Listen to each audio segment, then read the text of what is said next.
there's not many coaches who have the absolute autonomy to do whatever they want for as long as they want, and the city, there's no there's no recourse. Is it? Do you find that kind of odd that some cities are like that, Mr. Well, I Cleveland? mean, that may not be the Well, case first for of first, long. first of all, Mr. Cleveland, first of all, this is the Voice of the Fans.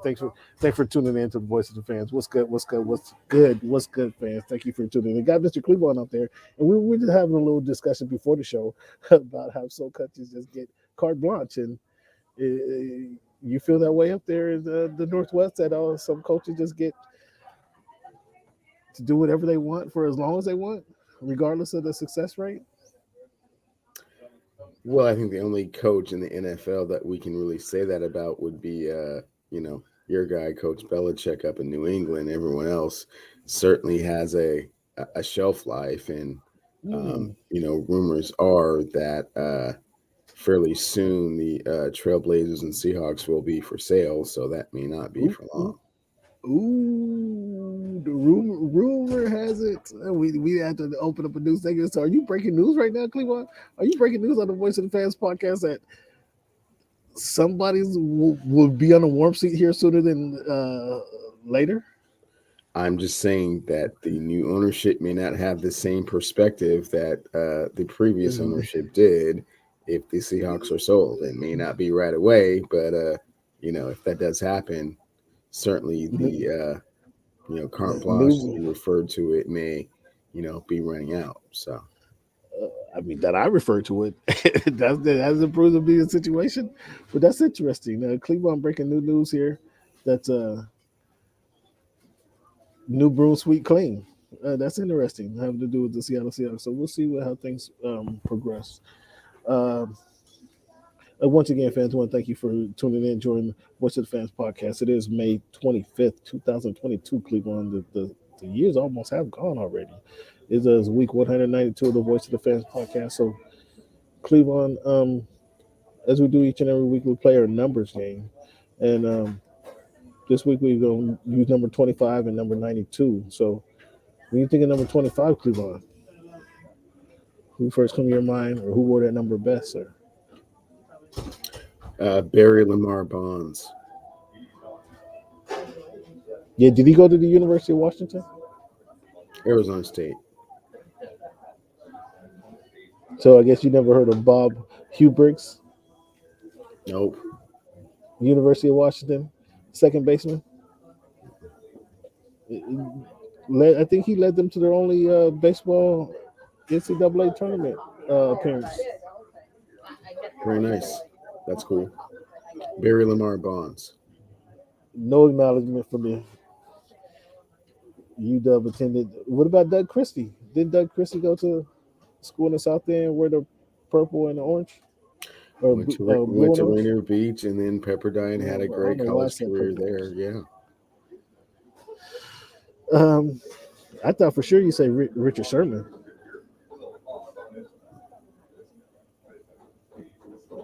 Okay. Well, I can't. It's hard to argue with Barry Bonds.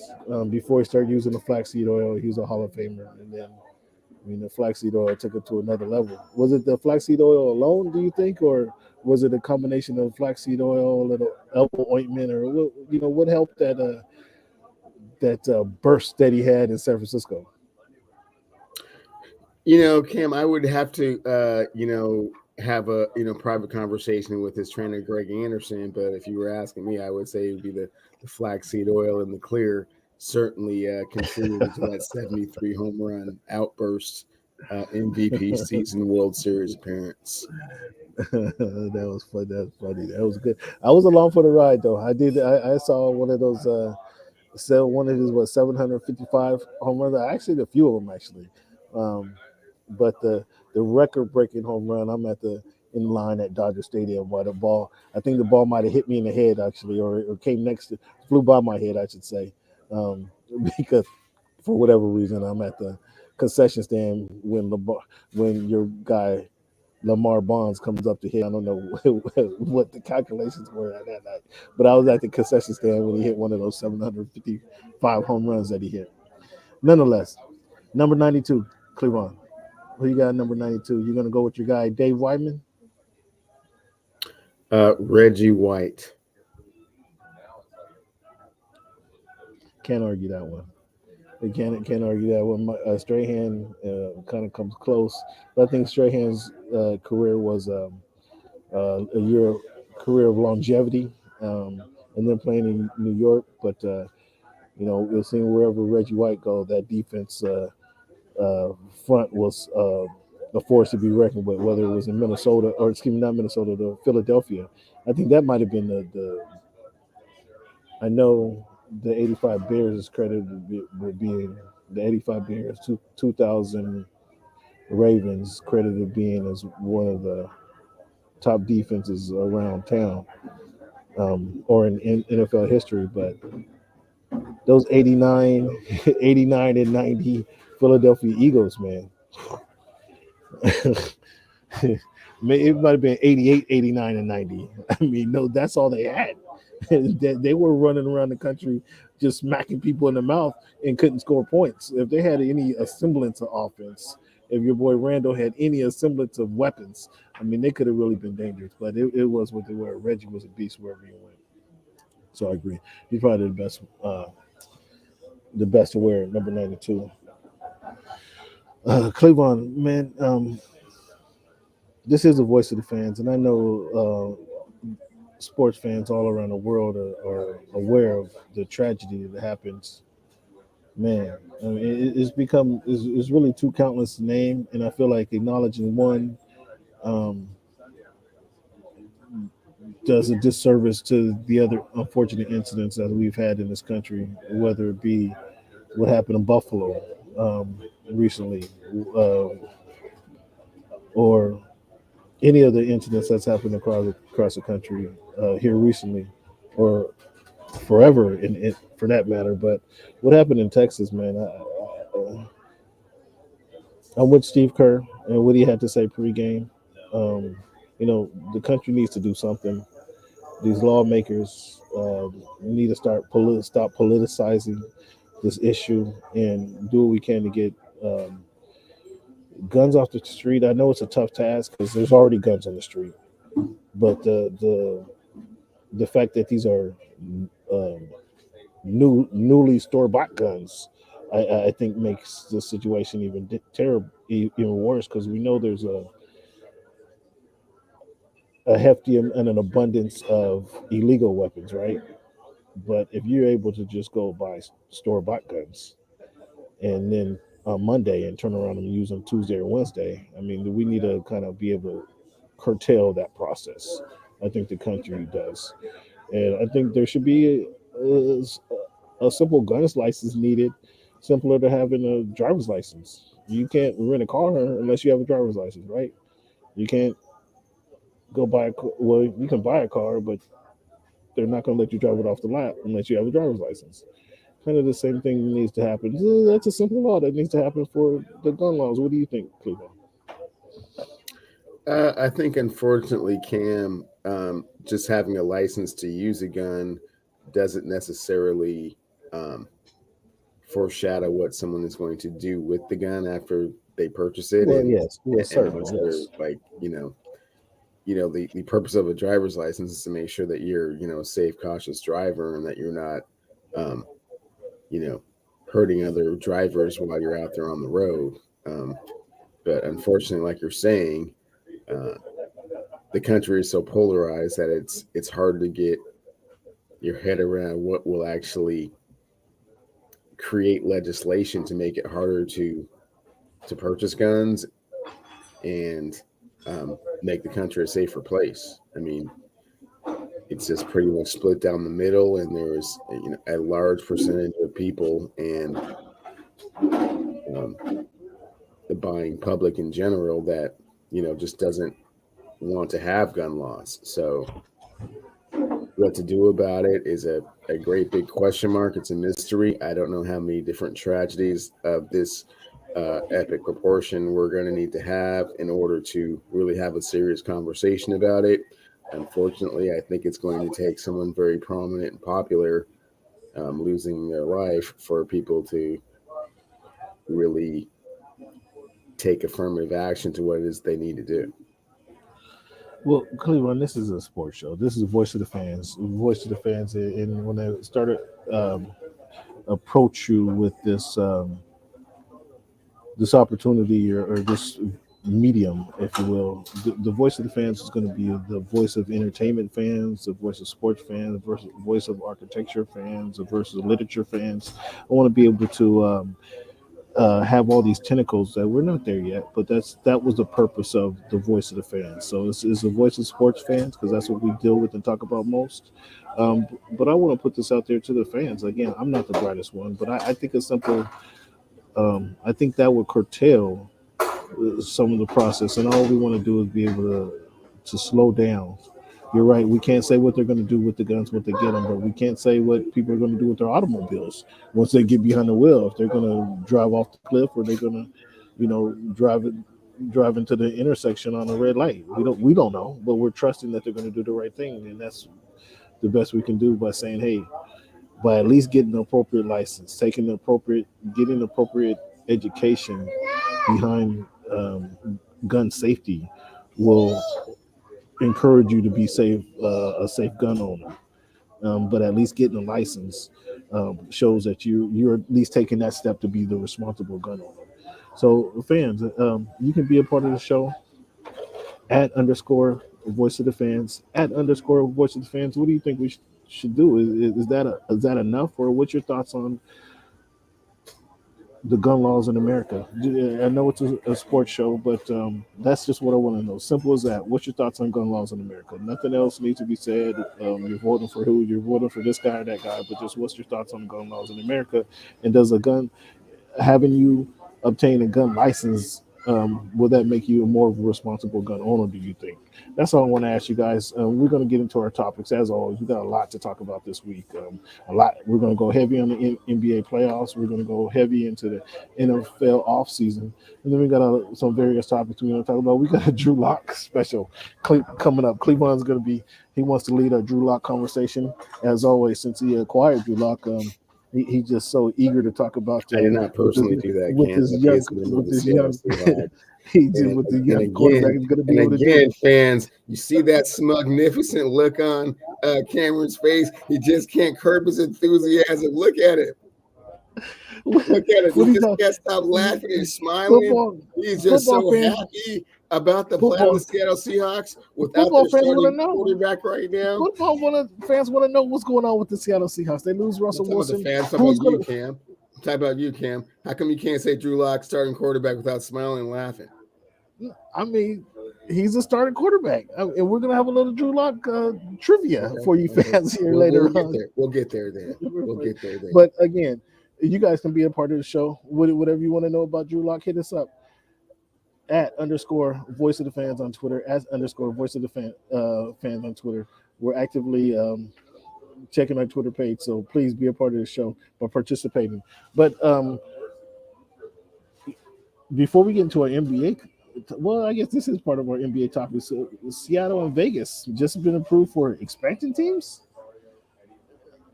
in the NBA.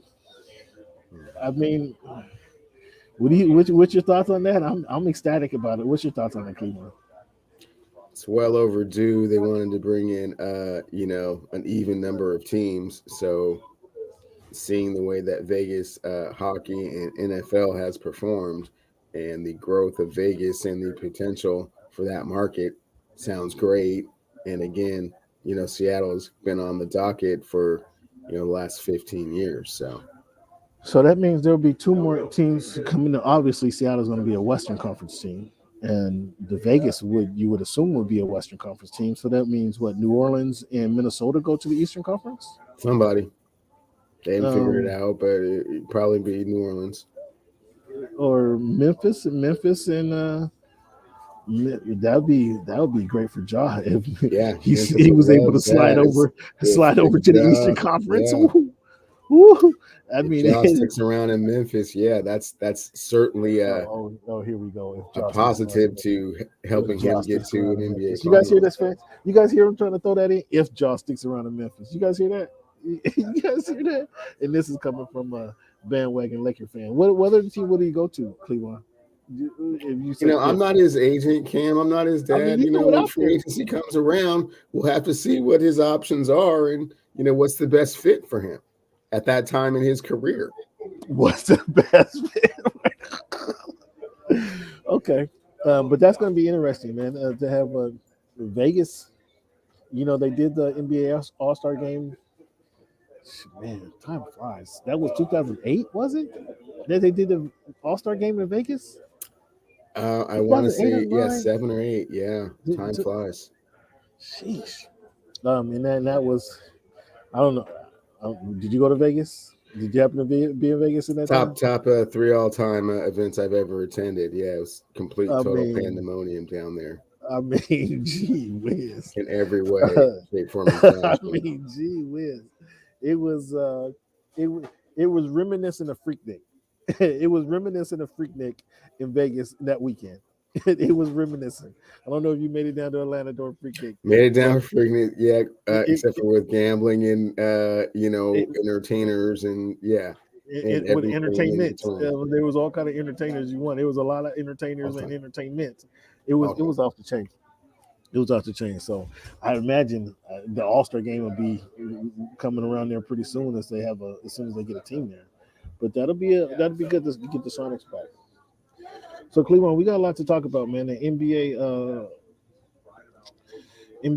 Eastern Conference, Western Conference are right in full swing right now. It's a 2 point game in Game 5 between the number one Celtics and the number two, um, or excuse me, the number one Miami Heat and the number two Celtics. It's a 2 point game here. Again, another going to uh, going to review on another foul call. Um, Tatum going to the hole to extend the lead to a 3 point lane. If he hits another free throw, it'll be a 4 point lead. 5 minutes to go in the third quarter of Game 5. Um, this has been a seesaw battle. Both all wins have been a blowout. So this is actually the first close game we had in this series because all the wins have been a blowout. Why do you think all wins have been a blowout? You know, Kim, I don't have a real good explanation for for why all the wins have been by blowout, but I do feel that the Boston Celtics will ultimately win this series, unfortunately, and it will just expose, you know, the fact that the Miami Heat need one additional player to get to where they want to go. You say Miami Heat needs one additional player? Correct. Yes, they were hoping it was Kyle Lowry. It's not him. I think I tried to tell you, didn't I, at the beginning of the season, that who Kyle Lowry was not the answer. I think I tried to tell you, the people, that despite the record, um, Kyle Lowry coming from Toronto is kind of I don't like the term of Shelley what he used to be, but I thought at his peak he wasn't that great. Nonetheless,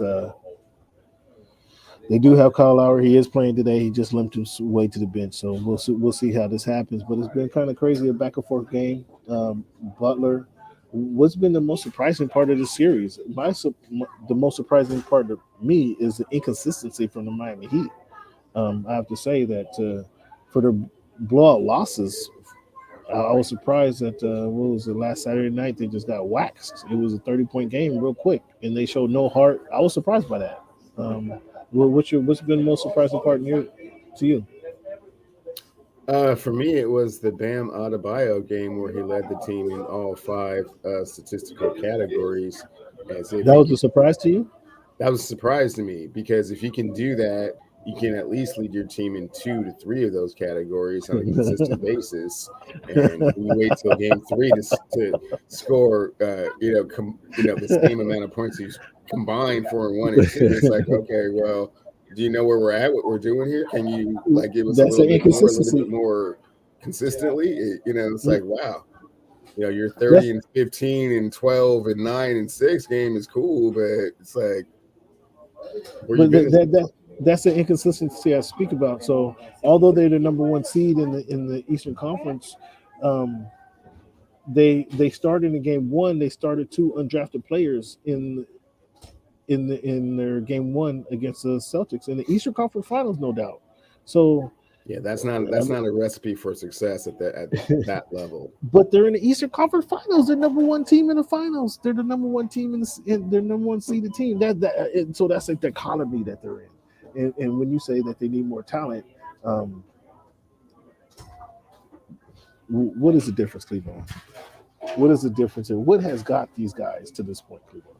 We'll see if you can, if you'll admit to it. And if you what's gotten this team to this point is the blueprint that Pat Riley has laid down from the top, in which he understands the grit and grime of the players that he wants. He understands the mentality that they need to have. When you don't have the talent of a LeBron James, a D Wade, you have to compensate for the lack of talent in other ways, and it's hard and desire. So you got guys like Jimmy Butler. You see a lot of effort and enthusiasm out there. He don't want to say it, folks. He doesn't want to say it. And that's why they've gotten to where they have. A little overachievement by guys like Tyler Hero, Duncan Robinson. And they've been able. They also play in the Eastern Conference where the talent level is not that high. So. Oh wow! So it's only talent, huh? The culture, the blueprint that has to do with the blueprint. Yeah, that's established. The biggest factors as to why this team has gotten as far as they have. So no credit to Spoelstra. No credit to Spoelstra. Oh, for sure. No credit to Spoelstra. I've heard on numerous occasions in this playoffs he might be the best coach in the NBA right now.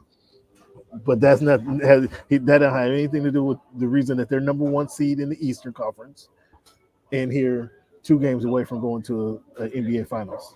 So what would this be? It would be some. That's some of the reason. Yeah. This be like 6 NBA Finals? Number 6?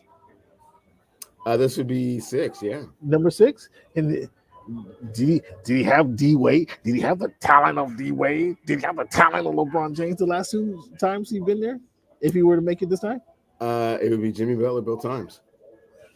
And you are the one that told me he's not that man. He's a little above average, if I remember the way you described him, a little above average, somewhere to that effect. Yeah, JB is a good player. Not great. So what is the difference? What is the difference in? Well, again, the culture that Pat Riley has, created over the last 20 plus years he's been there. They also play in like you said, the Eastern Conference. So. Okay, he don't want to pretty sure they're not getting out of the second round. Now he don't want to give the Eastern out west out here. So the Eastern Conference. Some say the Eastern Conference is a little tougher than the Western Conference. Nobody said that. Nobody said that they knows basketball. Said that. When you're talking about, you had the Brooklyn Nets, you had the Philadelphia 76ers, you had the Miami Heat, you have the Boston Celtics all competing for that number 1 spot. It just means it's a competitive conference amongst themselves. Doesn't mean that once they got outside the conference that they would be, an elite team. I'm not sure all those teams make the playoffs in the Western Conference. Who, Philadelphia doesn't make the playoffs in the Western Conference? Not 100% sure. Brooklyn Nets don't make the conference. Not 100% sure. I mean, they were a 7 seed. Kyrie only played half the games. You think out west, you think they break even with Kyrie only playing half the games? Now you're trying to get me to throw some hope into Kyrie Irving. I'm just saying. I mean, the Brooklyn Nets, he only played half the games. I'm pretty sure they were a 7 seed in the Eastern Conference. So if he was in the Western Conference, if he played for a Western Conference team, he would have been able to play all games except those games in New York. So that's a whole different situation. I mean, you can say that he would have played 48% more games had he been in the Western Conference. Now take that calculation. What do you think about that? They have a much better record if he plays 48% more games. Well, he's not playing in the Western Conference. He's still playing for Brooklyn. So, I mean, what are you talking about? Anyway, he don't want to give the Eastern Conference no love. So, so can the Mavericks make a game of this? Can they push it to 6 games? No, they're done tomorrow. They're done tomorrow night Yes. in game 6. Is this a big win? What I mean, your guy. I mean, I know you don't want to think Luka is ready. I know you don't want to crown Luka at all. You don't want to give him any credit for what he's doing, but in elimination games, he has the best stats ever of anyone who ever played. I He's gave in the lean list. back Luka a tremendous amount of credit. I mean, hey, he slayed your guy, the point guard, Chris Paul. Had Oh him my! sit on the bench in the fourth Oh, quarter, listen to this. cutting listen to his this. fingernails, pondering State Farm commercials. So yeah, I give him all the credit in the world for what he's doing. But I mean, he's going up against the Dragons, man, and you I just mean, can't beat the Dragons. they've been looking kind of spotty though. They haven't been looking like a fluid. Okay, well, the Dallas Mavericks won that game, but I think they were second or third all time most 3 points made in a game in a playoff game. That's not going to happen again. Oh, they're not going to do. They're not going to be able to do that. They're not going to be able to replicate that. Do that in San Francisco. No. So was Wiggins dunk? What do you rank Wiggins dunk over Luka Doncic versus Ja Morant's dunk? Ja's dunk was way more ferocious, man. So sorry. I mean, the Wiggins dunk was cool and all, but it was cool and all. Just the size differential in and of itself, and just what you're doing at that. One guy dunked over the generational Luka Doncic, and one guy jumped over. Who did Morant dunk over?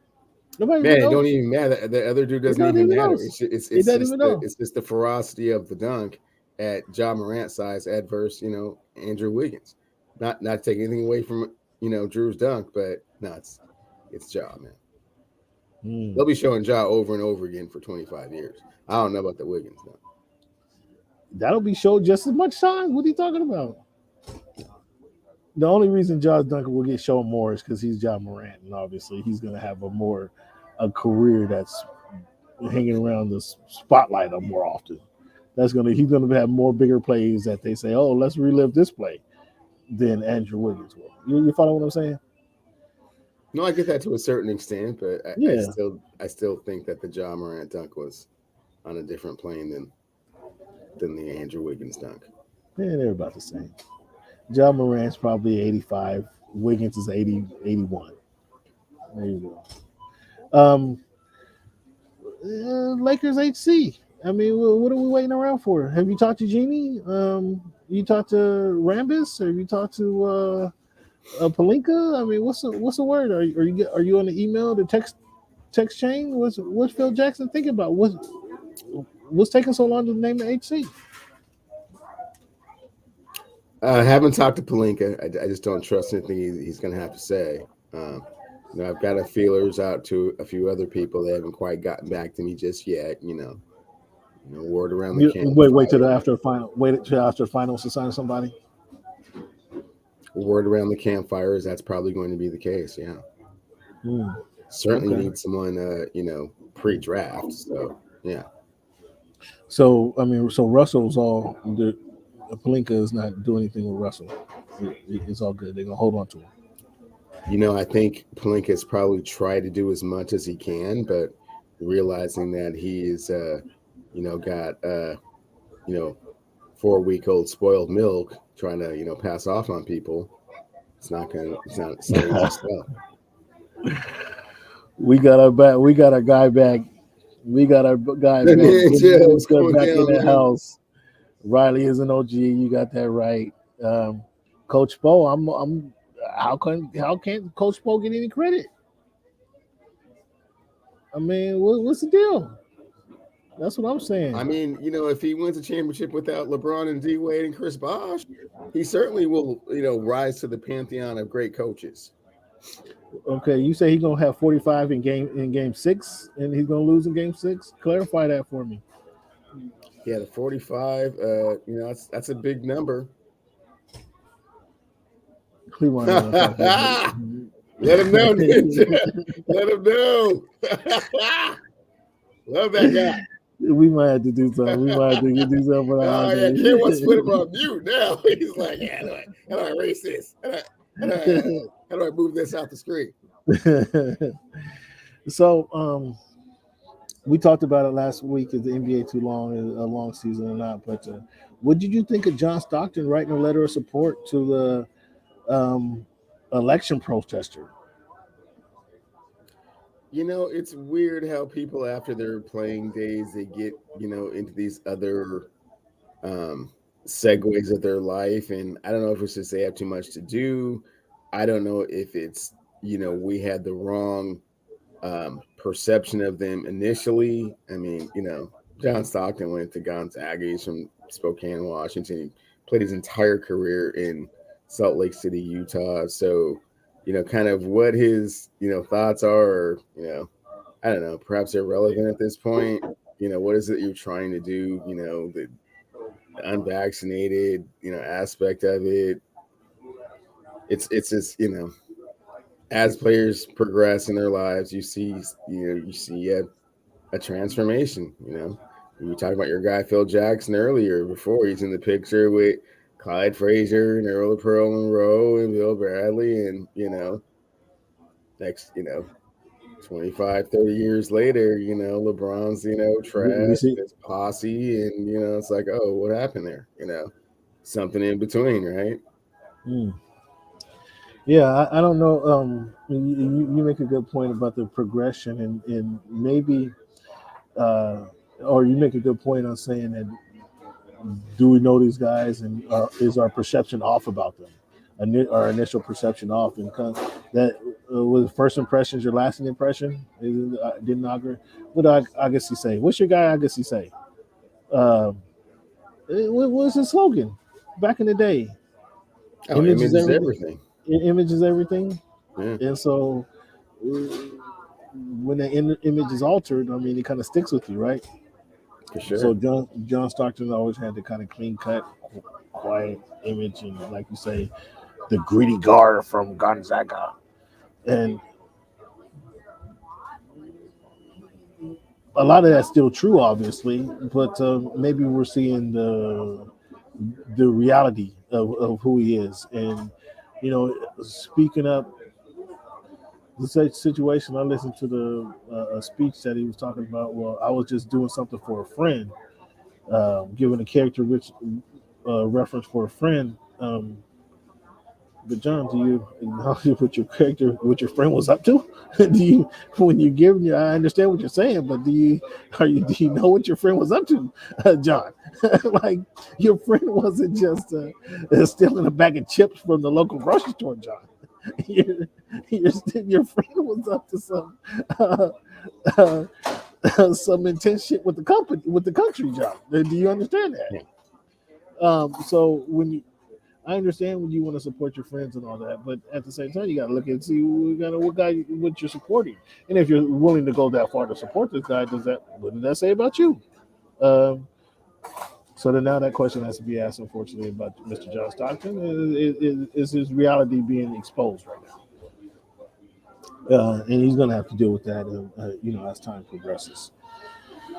Cleveland, the All Pro team was revealed, and were there any snubs as the first team was revealed? And we got Luka Doncic, Devin Booker, Tatum, Giannis, and Jokic. Funny thing about this list is when I look at this list, I see that three of the first team All Pros in the NBA in 2022 were foreign-born players. And I tried to have this conversation with Cleveland a year ago, and he didn't want to acknowledge that foreign-born players were kind of um, you want to say taking over the league. That's a strong word, but kind of the best players in the league, and that they would win the NBA MVP for the next foreseeable future. Cleveland disagrees with me, but what we see here in the NBA first team all NBA team is Luka Doncic, foreign born, Devin Booker, Jason Tatum, Giannis Antetokounmpo, and Nikola Jokic. What's your thoughts on this first team in the NBA All Pro team? first and foremost, Cam, got to give you credit for assessing the landscape of the NBA when you did. I certainly was very eager to take the field, meaning the rest of the league, adverse the four players that we're talking about. But or just be contradictory to the knowledge no, that I was giving you. I just think it's a better bet to take the entire rest of the NBA adverse four players, but these four players, like you said, have won the MVP the last 3 years, and this year even the runner up was not American born. So yeah, that's I don't want to say a problem. I just want to say that I do have to acknowledge that those four are certainly dictating policy right now, and you know, Giannis has a championship, so we can't say they're not capable of winning the championship. And once the Joker gets his, full arsenal back, and the likes of Jamal Murray and Michael Porter Jr., yeah, that could be a different team as well. So, yeah, I mean, I guess it's to be continued. Stay tuned. Those four are doing quite a bit of damage, and You're gonna have to say. I'm gonna go ahead and say next year is gonna happen again. The former player is gonna win the NBA MVP. Embiid didn't win it this year. Embiid hasn't won it, and we would anticipate Embiid coming back with another strong season again. Giannis is going to be who he is. Nikola's going to be who he is, and Doncic. I mean, it's not going to be too long before he wins the MVP in the league, because you see what he's doing in these playoffs. Like, not nearly as confident as I was going into this last season about just throwing the field out there. I would have to assess it a lot more strategically at this point, as opposed to just every other really good or great player, because that's just not going to be the case. I mean, the aforementioned four players are certainly putting in work. So and then we have Curry, Morant, DeRozan. Kind of surprised by that assertion. Durant and Embiid, and they're on the second team. You good with the second team? I'm good with the second team. I mean, like you say, DeRozan might have been a little bit of a reach, but he was certainly playing a little bit over his head, and putting up really big numbers. So, not completely opposed to it. And then the third team is your guy Chris Paul. And, I mean, this is all your guys: Chris Paul, Trae Young, LeBron James. I mean, Pascal. You don't know nothing about Pascal Siakam. And then Karl Anthony Towns. I believe that's one of your guys too, right there. You got it all. You got to like this all third team, all NBA third team. I'm sorry, you did say Ja was on the second team, right? Did I miss that? Jaws on the second team. Yeah, okay. On second team. So you gotta like this team. You got your guy Chris Paul. Sure, Chris Paul third team as opposed to running the point on the first team. Yeah, I'm cool with that. Ice Trae. I feel about Ice Trae. The King. I feel about the King. Cat. Did the King? Did your King? Did he make the playoffs this season? Not sure. I don't know. I remember them being on the playoff schedule. Well, the Los Angeles Lakers did not make the playoffs this year, but So how does this guy make 13 all NBA? Well, yeah, all these other guys are playoff teams. All the other guys are playoff teams. He led the league in scoring. Again, so let's we got hollow stats. All the other guys, Chris Paul, playoff team. I think they were number 1 or number 2 in the West. Trae Young, playoff team. They were number 1 in the West, actually, but yeah, playoff. Pascal Siakam, playoff team. Karl Anthony Towns, playoff team. All these teams, we got 15 guys on this all NBA team. 1, 2, and 3 made the playoffs, and one guy who didn't make the playoffs on the list. Come on, get it out. I guess that's just kind of a testament to the greatness of one LeBron James. His team did not make the playoffs. Even though his team was not able to make the playoffs due to injury and chemistry issues, yet he had a season that was good enough to be on, one of the All NBA teams, averaging 30 points a game. Hollow stats. That's what it was. Hollow stats. If he was so great, why didn't his team make the playoffs? That's what I would like to know. I just explained to you injury and chemistry issues, and now coaching philosophies I see have become part of the problem. So they're in search of doing that, fixing that. Got So some he free just went. agents that are about to come over. In other words, he just went to the YMCA every week and just started putting up big numbers, and where the big numbers weren't impactful to them wins, to them winning games. I did not say that. No, I'm saying that. I'm saying that.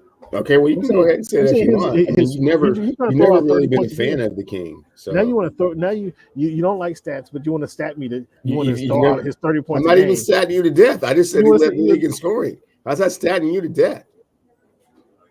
Because I didn't bring up the 8 consecutive NBA finals. I didn't bring up the league in scoring. I didn't bring up those other stats. Oh, so this is a lifetime achievement award. For lifetime achievement, we're going to give him third team All NBA. Third team All NBA is just a testament to his greatness. That's all I said. And what greatness is there if you don't lead your team to a playoffs in the NBA? There's only 16 teams. How many teams in your division? There's 16 teams. Half of the teams make the playoffs. You weren't even one of those half of the teams. How are you so great? Are you questioning the greatness of LeBron James? You keep throwing greatness out there, and I'm saying greatness in the NBA. When half the teams make the NBA playoffs, your team isn't one of them. How is that great? Okay, fans, apparently Cam doesn't think that LeBron James is one of the great players in the NBA right now. I need help. Help me understand. I can't understand why he's great or how he's great because his team did not make the playoffs. Yeah, exactly. Thank you for clarifying that. That's exactly how is he great if his team does not make the playoffs? Such a silly statement. Such a narrow-minded statement. A narrow-minded statement. Huh? Not understanding that he led the league in scoring. He's 117 years old and still just running out there with these kids doing the best he can. Okay, he can't. Oh, now he's doing the best he can. Can't foresee chemistry issues. Can't foresee coaches getting over their head, not understand what they're doing. That's not on LeBron James, man. What do you mean? Isn't he the leader of the team? You just called him the greatest. Isn't he the leader of the team? Yes, he is the leader of that team. Huh? Yeah, he is the leader of that team. Yes. So how we got to put it on him? No, or you want to blame Anthony Davis on this, or you want to blame Russell on this? They're not neither one of them as the leader of the team. Or you want to blame Jeannie, or you want to blame Rob? Who you want to blame? Everybody but that guy, huh? Okay, first off, I don't think Anthony Davis, Mr. Glass, played 14 games last year. So certainly his absence in the lineup had quite an impact on how the record ultimately ended up. Russell Westbrook suddenly forgot how to shoot. I don't know if you've been watching any of the Laker games. The walking triple-double, I think he had like 3 or 4 triple-doubles. It was terrible. And once things got out of control, Frank Vogel was just looking over his shoulder for Jason Kidd, somebody to kind of help right the ship, and there was just no one there. Jason Kidd's in Dallas. And then Rob Pelinka was just hiding back, in the tunnel, the area where the players walk out. You're just hiding back in the tunnel, like he didn't put that together. So,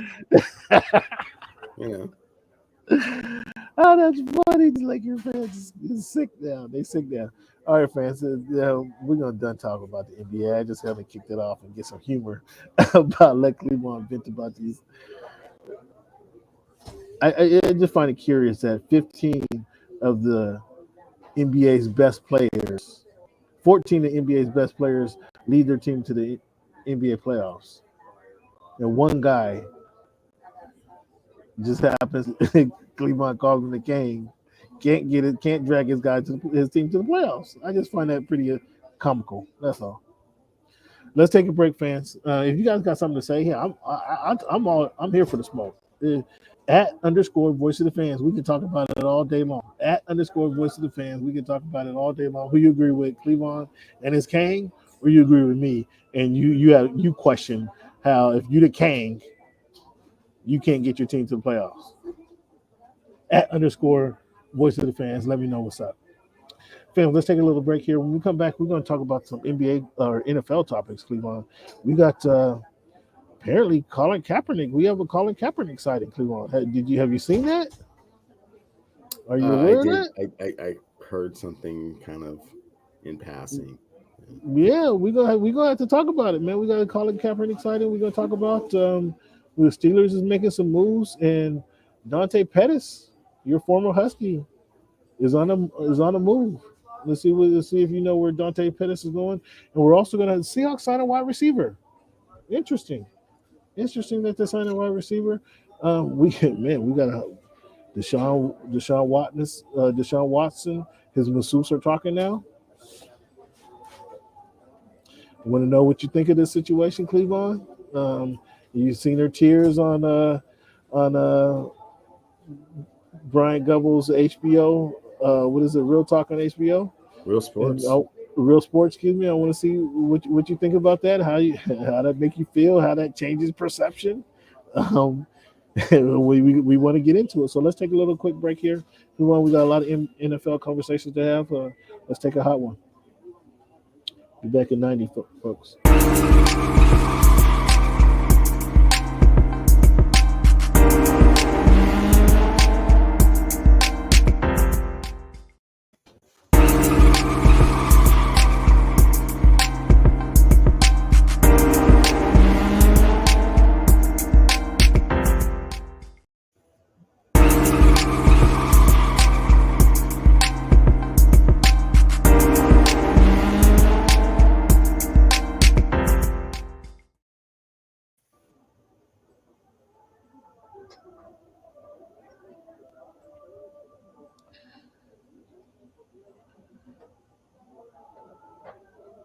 The last 2 weeks, I agreed with Cleveland almost 100% of the time. I mean, what you his cousin or something? I mean, I see everything you talking about. Every time you got something to say, you want to pat Cleveland on the back, but he needs it. He needs it. He needs that extra boost of confidence to keep him up during these debates. So I'm glad you're here with him. I'm glad you're here giving us support. Um, and there he is. There, I was just telling your boy Ninja is back, and you see what he has to say. I was just telling him you need this boost of confidence. So I'm glad he's Oh giving well, I us. mean, Ninja knows what's up, man. I mean, he's a sports aficionado like myself. I'm just I saying, mean, I don't know you if know, this is your game cousin, recognized game, real if recognized this real. You know, you your just be, you know, kind of I don't spouting know if out this is sometimes. I don't know if this is your coworker or who this guy Yeah, is, I but come with the actual, you know, facts and you know, the perspective of what's really going to happen, what's really going on out here. yeah, okay, all right. But I don't know if this is your cousin. That's a pretty cool name. You and your cousin come up with that yourself, Man, Ginger you Ninja. know, I guess that's your only out, huh, Cam? You know, to agree with you, so it must be a relative of mine, right? I mean, I don't know. Otherwise, he would be agreeing with you. Yeah, He went to Newport too. Huh? He went to Newport too. How was that what happened? might be an alum. You know, don't know. Um, Cleveland, on a serious man, Colin Kaepernick. Apparently, he's actually gonna go work out with the Raiders. I mean, what's your thoughts on Colin Kaepernick?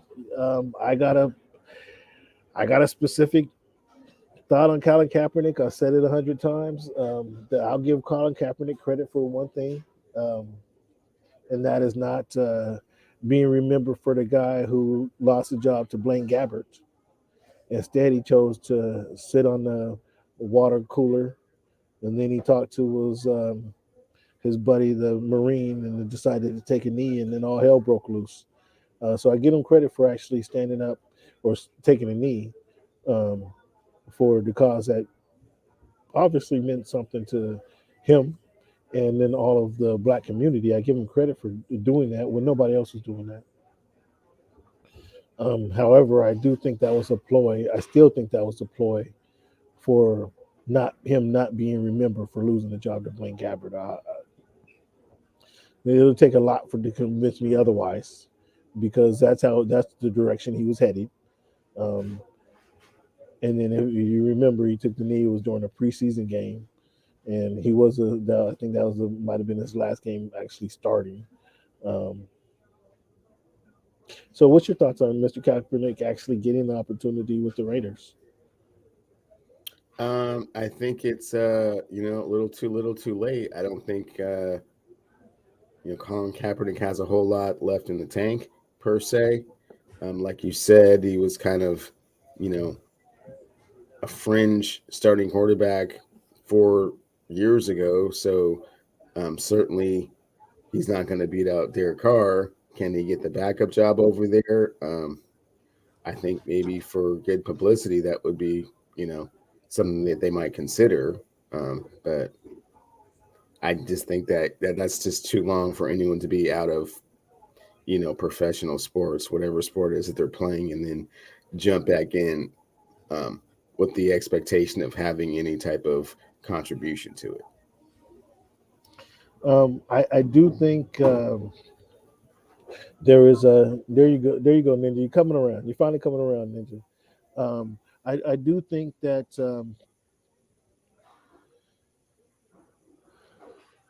when I look at the specific team, so you put it the best. He was a French player 4 years ago when he actually kind of stepped away from the NFL, kind of got blackballed, if you will. He couldn't have gotten better over the last over the last 4 years. He couldn't have got he could not have gotten better at throwing the ball, hitting targets, taking snaps, moving in and out of the pocket, moving around. He just could not have gotten better. You don't get better not doing it. So it's been 5 years now. Can he get a backup job? I mean, can he brush off enough rust to get a backup job? They had Marcus Mariota in the role before last year, and I know you got some thoughts about him being from the University of Oregon, but Mariota wasn't Drew Bledsoe drop back passer by no means, right? He has a lot of skills that Marcus Mariota had. Is he as good as Marcus Mariota was? I mean, to be honest with you, he can't be a lot worse than Marcus Mariota. Oh wow! I mean, you tell me when Mariota came into the game, he was called upon to run some running plays, right? And I mean, he's starting right now, though, right? Or did I miss something? no, yeah, where'd he go? Is he in He's Atlanta? starting quarterback for the Falcons, right? Yeah. What are you expecting for the Falcons this season? It's only Be honest. 32 starting positions in Be the honest. What are NFL, you so if you expecting get for the one of them, Falcons? that's kind of What? Okay, fair enough. He got one of them. What are you expecting from the Falcons? uh, Exactly. My point exactly. 7 There and you go. 10, maybe. Okay, so he got one of the jobs. Yes. My point was that they would use, in assuming same coaching staff is there, he would be used in the same fashion that Marcus Mariota was used in at the Raiders. In the event that he makes a team and oh boy gets hurt, he's not going to be asked to pass the ball around the field. He's going to be asked to maybe roll out and run the ball, do what he was able to do before. I would guess that he can still do that. Um, I would assume he could do that better than throw the ball and hit some targets. What's your thoughts on that? You know, I'm not really convinced he can do any of those things, Cam. I mean, it's been again 4 years. It's just that's not something that you can't just replicate what the speed of the NFL game is like, and Yeah, you've seen quarterbacks as they get older. That's kind of the first thing to go. The only quarterback I've ever seen that kind of took a whole lot of time off and then was thrust into a position and really succeeded was, as we talked about him earlier in the show, Randall.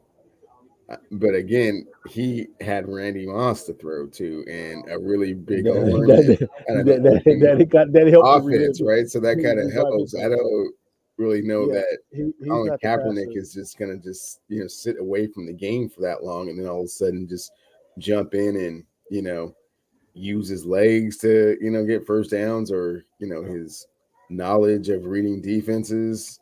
I don't think so. Yeah, your boy Ninja got a point that Kurt Warner did step away for a while. His stint between Arizona and then, or excuse me, who he first In took the to the Super Bowl, Rams and then the to Rams and the Arizona, he Arizona. was Yes, with the was Giants for a minute. yeah. He And had a then, lot of 5 6 years, yeah. 5 6. But he's not again. Colin Kaepernick is not the passer that either Randall Cunningham is. He was never the passer that Randall Cunningham is, or that Kurt Warner is. Never ever. And I mean, those are we're talking about. Oh, is Randall in Hall of Fame? We're talking about some big time players in either way. Um, Vic came back, but Vic was only away from the game for a couple years. That was we're talking about 4 years now. Vic was away for 2 years at most.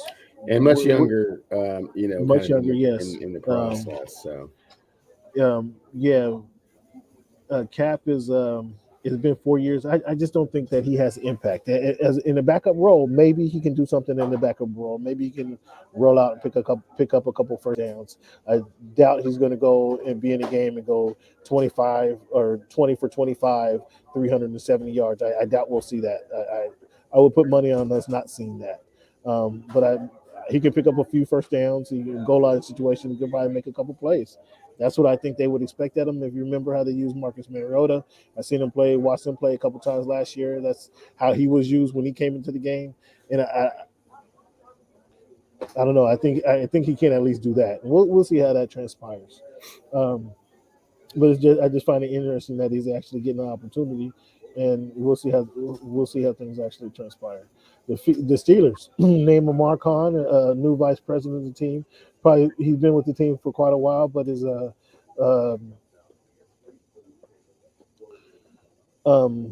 minority in sports, and they in a high profile position.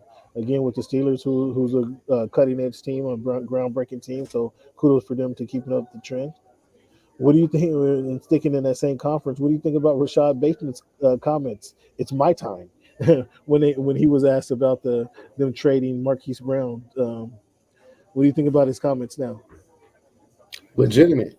It was already going to be his time, whether Hollywood Brown was there or not. I mean, if he's able to stay healthy, he had already proven to be a better receiver. So, yeah, Can he stay healthy though? that's a huge question mark. I don't think so, but give him 10, 12 games. And your guy Dante Pettis, he goes to the Bears. Can he make a breakout for the Bears? I thought he was a pretty good possession receiver while he played at your alma mater. Um, I thought he would fit in. I was surprised he didn't fit in with the Niners, considering they needed receivers. What's your thoughts of him going to the Bears? Punt return. We'll see what he can do. Punt return. I don't think that's his way to stay in the league. Well, I mean, if he's trying to make it as a receiver, I mean, we'll see. But yeah. I mean, he's like a 5 flat, isn't he? Like, I don't think he's gonna punt return as Well, I much. mean, his kind of his backup was being the punt returner. I mean, it's great that he can catch every once in a while, but like you said, he's small and slow. So I don't know. And Well, Justin Fields is not the most accurate, like you said. that's a problem. Quarterbacks that are particularly accurate. Yeah, Justin Fields is on that list. So That is a problem. That is a problem. But we'll see what he gets. He got another opportunity. Um, the Saints down there making some moves. They signed Tyrann Mathieu. He goes home and play in New Orleans.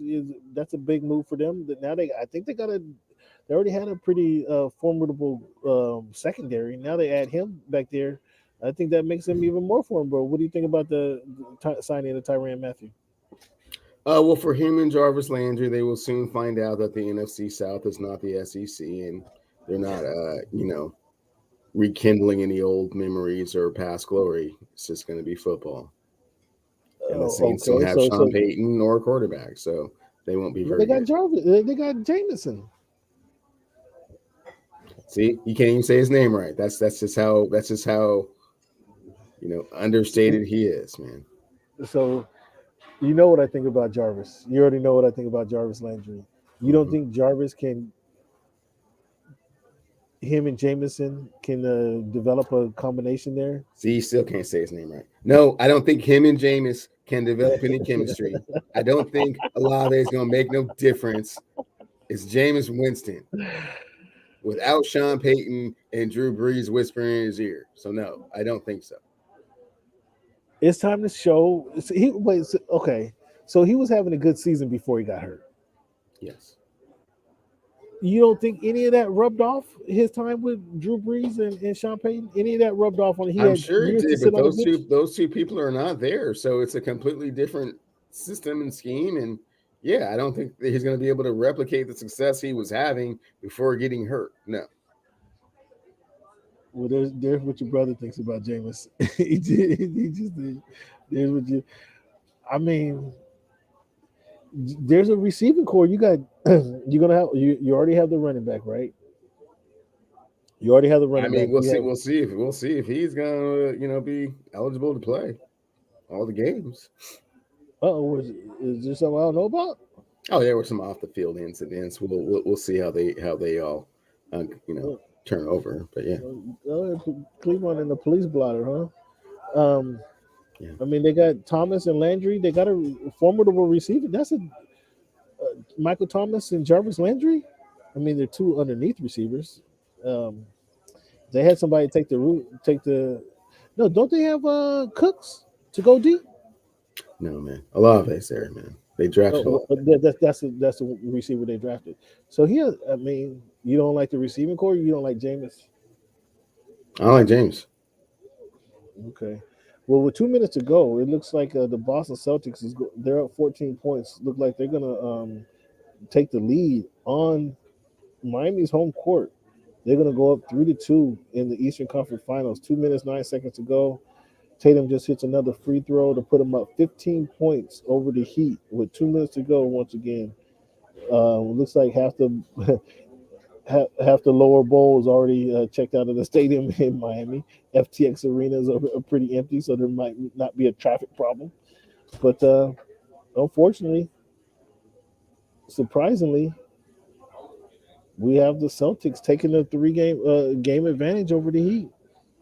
And now they're just dribbling out the clock now. Definitely, this is a wrap here. 15 points with a minute and a half to go. Um, Interesting. You want to say something real quick about your Celtics? I know you had the Celtics winning the series. First off, they're not my Celtics. I said I thought they would win the series because they had the best player on the court, and I still feel that way. I was feeling that way going into Game 5.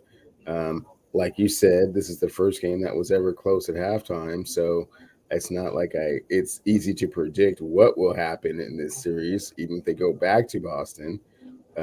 We could have a Bam out of bio sighting, right? So, they could take that game and it'll just be a game 7, or Jason Tatum could just be the best player on the court for a little bit too long, and Jimmy Butler's got a ceiling and a threshold to how long he can sustain his greatness, or not his greatness, that level of play, which makes people think that he's an elite player, which he is not.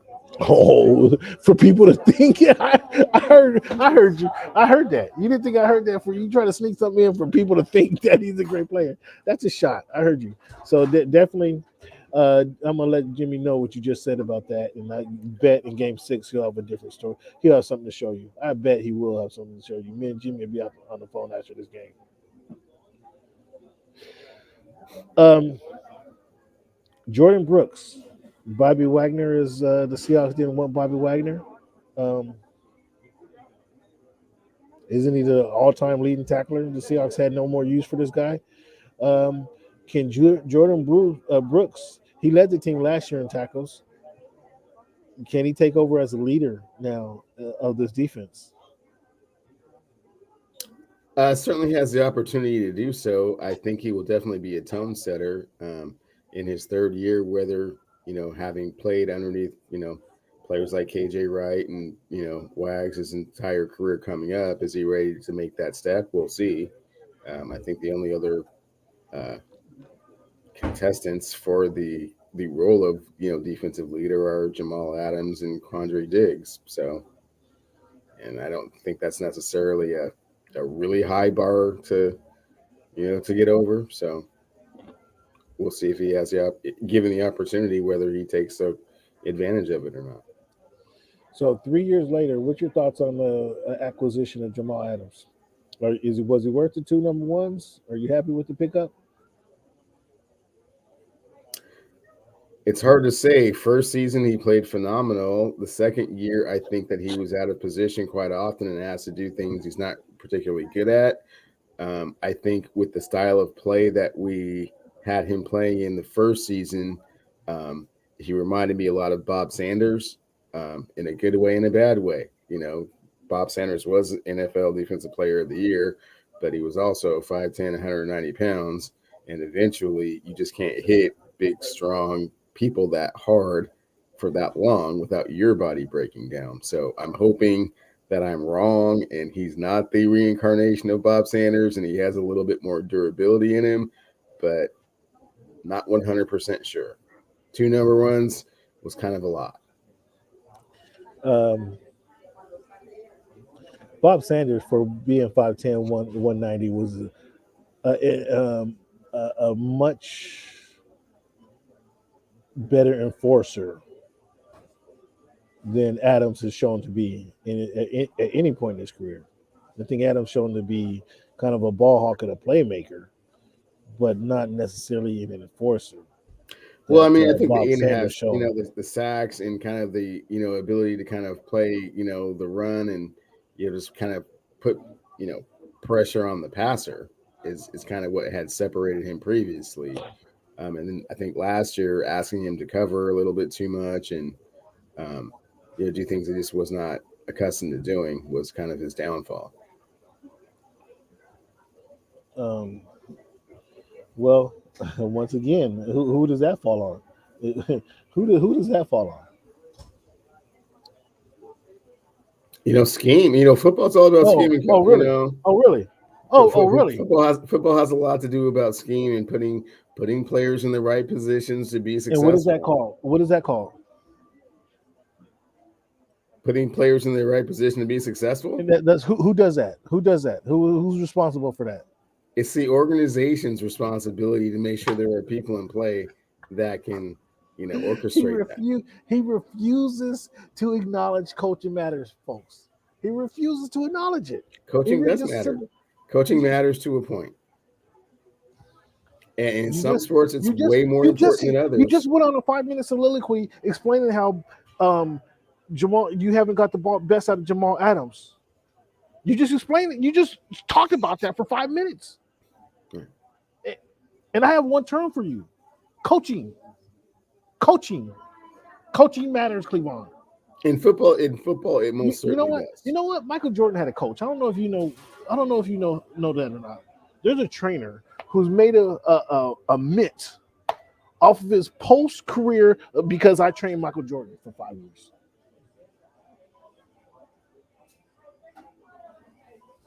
Yeah. So for you not to think that coach, Michael Jordan and Scottie Pippen had the same coach that Shaquille O'Neal and Kobe Bryant had. No, I was talking about the personal coach that went around after Michael Jordan's career. The personal trainer that Michael Jordan had went around and he trained Kobe Bryant. I think he spent some time with your Kane.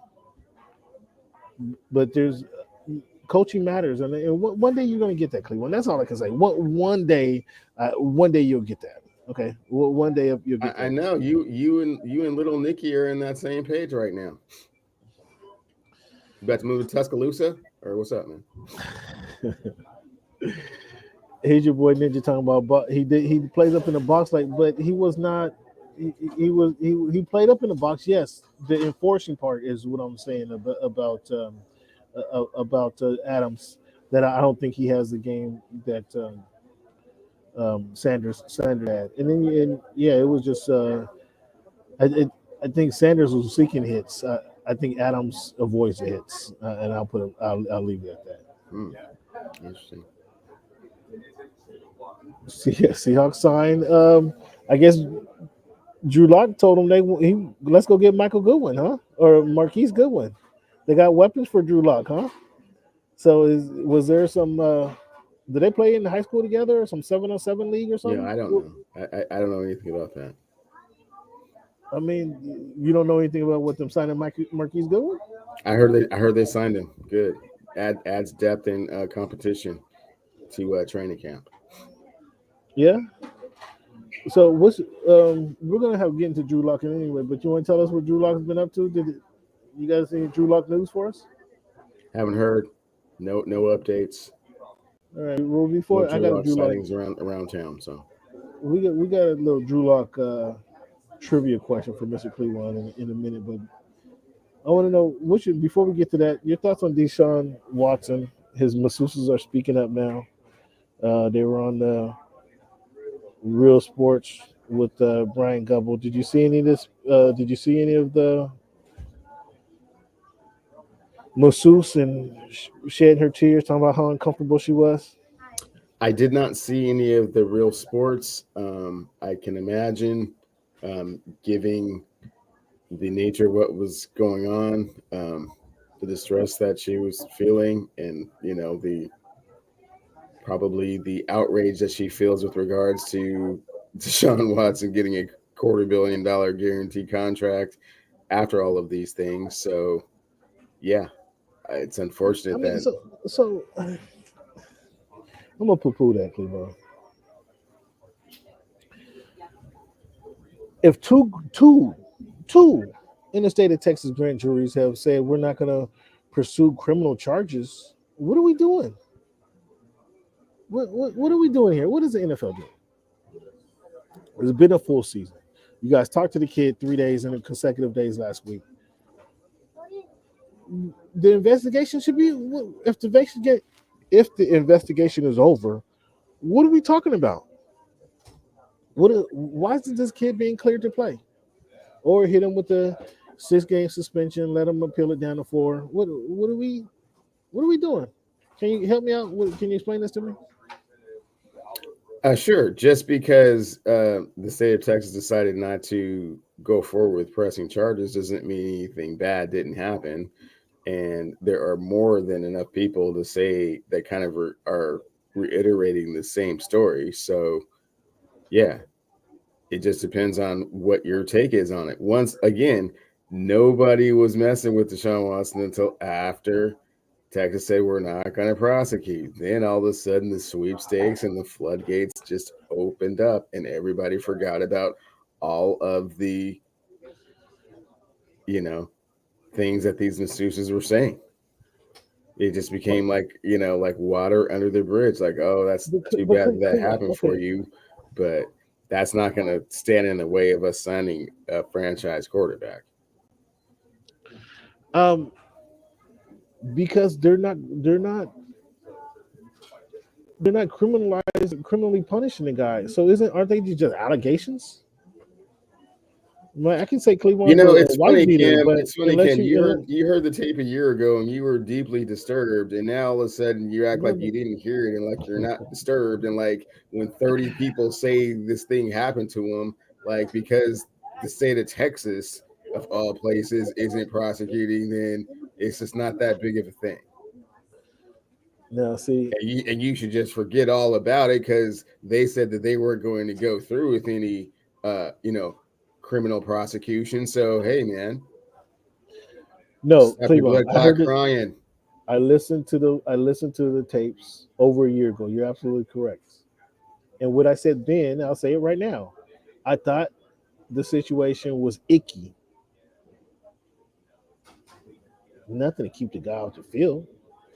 The same thing I think with Trevor Bauer. Like for the Dodgers just to shake all ties of Trevor Bauer for something that I guarantee how many guys are on the field? 22 guys on a baseball team. I guarantee 20 of those guys have been in that same exact situation that he was in.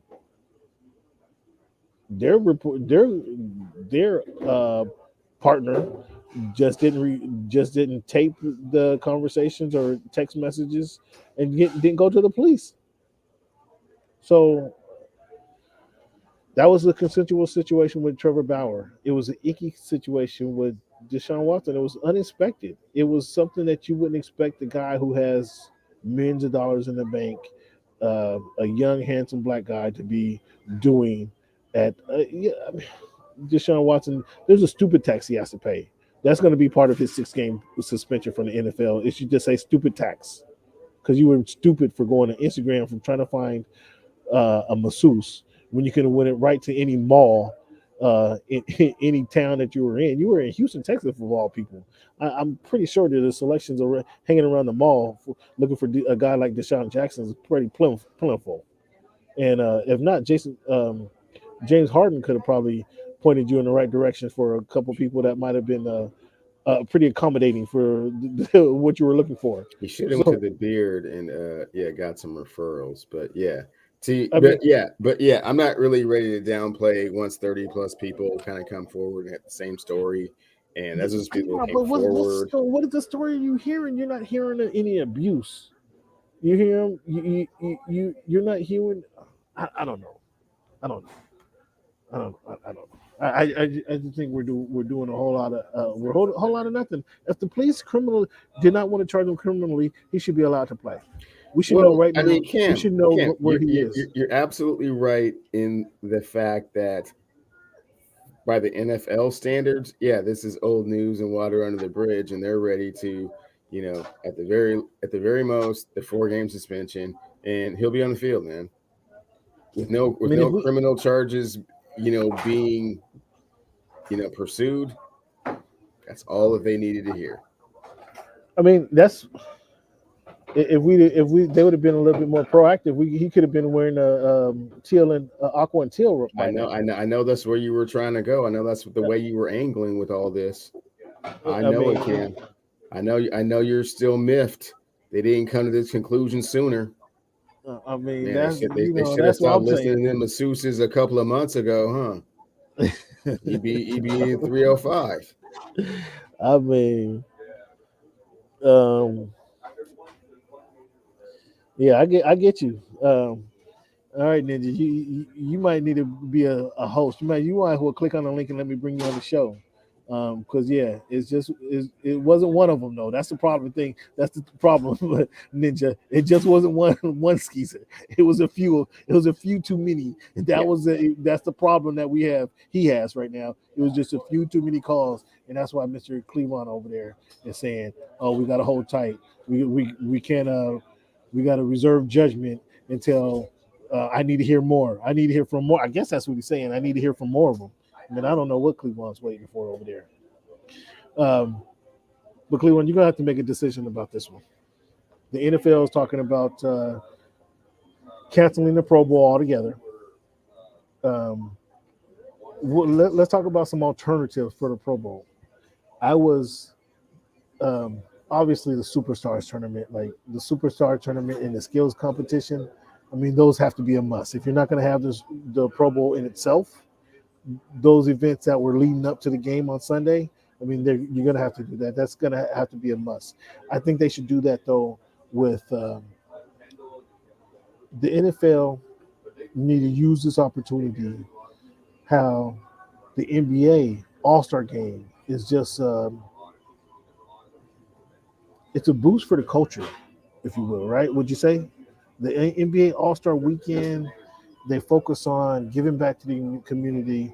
They focus on events that now they're doing the HBCU events where they're doing having the classic game, and then they'll have the donations. They broke the game. I don't necessarily agree with this new scoring system. They got an NBA All Star game, but it makes it interesting, and it involves the HBCU. So in that sense, it's a good thing. The NFL needs to use this opportunity to use the Pro Bowl to do something similar to that. If it's not giving focusing on HBUs, let's focus on community upgrades. Whether they need to do something very similar to that, just to get the communities involved, get the players more involved. I think this skills competition maybe um, get some entertainers involved. As we know, all athletes want to be entertainers, or singers, and all rappers and entertainers want to be athletes. We already know that. So include some entertainers in the skills competition. It'll be a kick. Like they have the. You can't have a. I understand you can't have an all-star celebrity football game. I totally get it, but maybe you can have the skills competition with some celebrities in it who want to participate. There's some celebrities out there who think they're ball players and they can do it. So let them participate in the skills competition. You're gonna have to do some seeking out, but I think that would be a fun event because you're gonna need to draw more eyeballs. Number one, it is the NFL. So a lot of people is going to tune in anyway, but you get the NFL with some musical celebrities, some movie stars, and TV celebrities that can only enhance what we see in that Pro Bowl weekend. Um, I like the beach volleyball. I mean, I like the beach football game. Um, I thought that was a pretty cool event. I understand what was it Andre Edwards. It wasn't Andre Edwards. It was Roberts. Robert Edwards went down. It was ugly, and they did it one weekend. He went down, and essentially that was scrapped forever, and we haven't seen it since. That was when in the '90s, maybe. He was catching passes from Drew Bledsoe, so that was early '90s, right? It was a minute ago. I don't. Maybe it was Um, in the 90s. so I think that was something that they can do. What's your thoughts on some of the things that they can do for as alternatives to the Pro Bowl game? I was listening to you talk, and after listening to you, yeah, I'm cool with him scrapping it, man. Yeah, those other alternatives you were coming up with were, yeah, might as well just scrap it, man. No, you got to do. You're gonna have to do something, man. The Pro Bowl is significant for it's significant for obvious for signings. So that was '98. That was '98 that he played for the Patriots. he played for the Patriots. So that was '99 that he went down with the leg injury. Ugh. And didn't play 1 year. Didn't play since. That was too bad for Robert Edwards. Too bad. Um,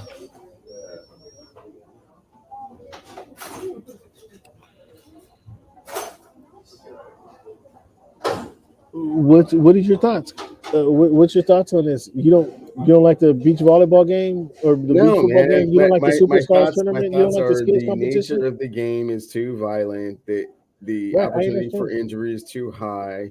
You can't really have a quality game because most of the best players are playing in the playoffs and aren't going to be eligible for the Pro Bowl. And if they're not, they're nursing some injury that they've been having for the last month, Okay, we're and scrapping the and game. it's just and just I agree with playing you. a game for the sake of I, playing a game is just not I agree. I don't agree worthwhile. with scrapping the game. Nonetheless, if that's the conclusion they come to, I understand why. What are the alternatives, though? Let's suggest some alternatives for what they can do. You don't like Man, we're not. Yeah, the yeah. superstar tournament? Turning the Pro Bowl into like the NFL Combine, man, and throwing through the tire and running around this person and jumping over that obstacle. Nah, man. The skills competition is doesn't interest you at all.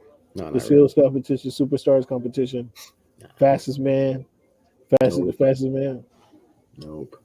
I think I think if they threw this skills competition with the superstar tournament and put NFL weekend on it, Pro Bowl activities, I think they'll get just as much ratings as the football game. That's my opinion. I think they got to do something. They got to celebrate the players for winning the Super Bowl. I agree with Shannon Sharp. They got to take this back to Hawaii. They got to make it a destination spot so everybody can get together in one spot.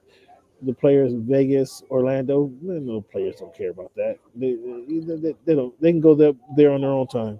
I think they no 7-on-7 with no pads. I do not like the 7-on-7 game. I'd rather see them play beach volleyball. 7-on-7 or flag football, unless they're playing with um, as I mentioned earlier, unless they're playing with they're laying on Will Smith and they somebody brings in LL Cool J and Jamie Foxx. LL Cool J on one team, Jamie Foxx on the other team. Unless they get this some kind of rivalry or competition like that, that's gonna that certainly would heighten their competition on the 7-on-7 drills. Um, but would you tune in there to see LL and Jamie Foxx out there on a football field? Cleveland, I think you're wrong. I think a lot of people would. If you wouldn't, a lot of people would. Um, Man tournament, I don't think that does anything. I think the player they need to do something that involves the players. That's what I think. Here's what my guy Jarvis Landry has to say about it. As Pro Bowlers, we want to enjoy our off season and get back healthy. Fans wanting something better than that. The last few years is complicated. The risk is higher than the reward. I'm certainly you agree with that. Uh, skill challenge showdown still happens. More fan engagement events, and the week ends with senior game. They If the week ended with the senior game, I like to see some of the players kind of coaching the seniors during the week of the football. I like to see that interaction between the college players and NFL players. If you're going to end the game with the Senior Bowl, what's your thoughts on Jarvis Landry's tweet? It's interesting that the top players don't even go to the Senior Bowl. Yeah, you're a second tier player if you're at Yeah, the that's a Senior good Bowl. point. Yeah, that's true. So It's just a watered down version of a watered down version. It's not like you're getting the best college players to come and do this. You're getting like players that, again, on the fringe, Nonetheless, no. not top 10, top 20 talent typically in your senior bowl in the same way it's not in the Pro Bowl. So, No, so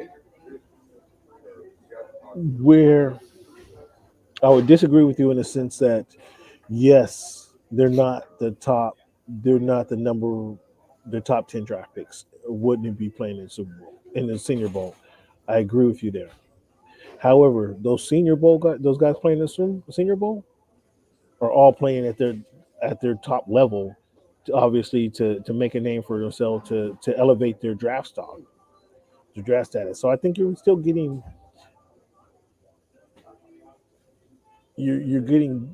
a high level competition. I'll say that.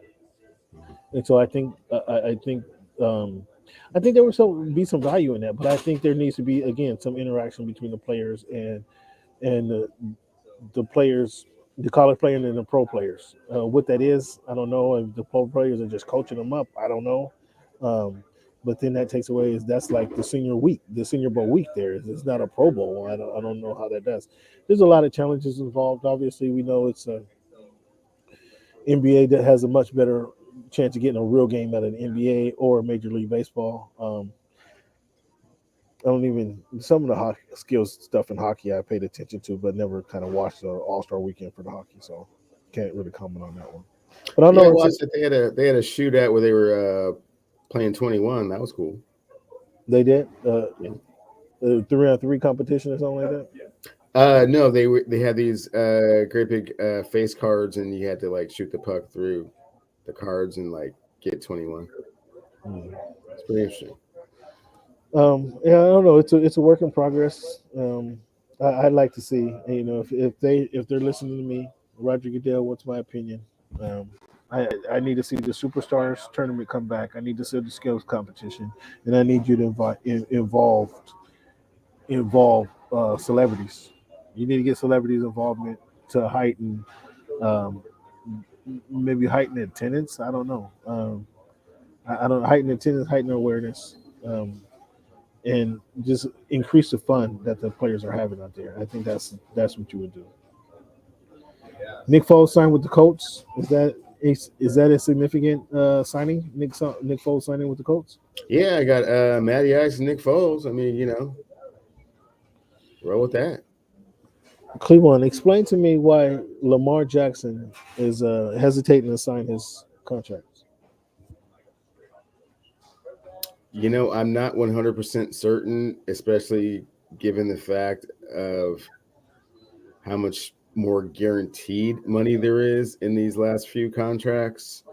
Um, I don't think it's a situation where he feels like he's not appreciated or valued with Baltimore. And I'm not sure if he thinks the grass is greener somewhere else, because this offense is predicated on running the ball and a strong defense and doesn't ask him to do a lot with regards to the passing game. So I'm not quite sure what the alternative is for him that he's looking at, or if there's some type of situation with ownership he just doesn't feel comfortable with, which would be unusual. So honestly, I do not know. Um, so the only thing I can, yeah, Foles reunited with Frank Reich is good, but Foles is going to be on the bench. He's just a backup player. So, um, you know, I don't think I think Matt Ryan is going to succeed in that role. I don't think it's just for emergency situations. But to your point, Cleveland, um, I think Lamar. The only thing I can think about why he's not signing it is because they do expect maybe next year the salary cap to increase, and maybe he can get a bigger piece of money from that this signing next season. Um, Maybe he think he can lead the team to the Super Bowl and claim another MVP, and that should elevate his contract. But I think he's already at the max, so I don't. I'm not sure what it is, but I'm thinking he's thinking he can elevate his game. I mean, that's that's about the only thing I can think of. but I know he's already at the max. They're not going to offer him anything less than the max. They want to give him the max right now. But if he's thinking, okay, well, if I hold out to next season, I can probably get 10 or 15% more. I mean, that's good logic there. But you are betting on yourself, and uh, I mean, coming off of playing, you didn't play the last four games because of an ankle injury, not a sprain. Because of sprained ankle, you didn't play the last 4 games. You know how I am about not being there when the team needs you most. Like, I'd probably go sign that contract, Lamar. Um, put that behind you.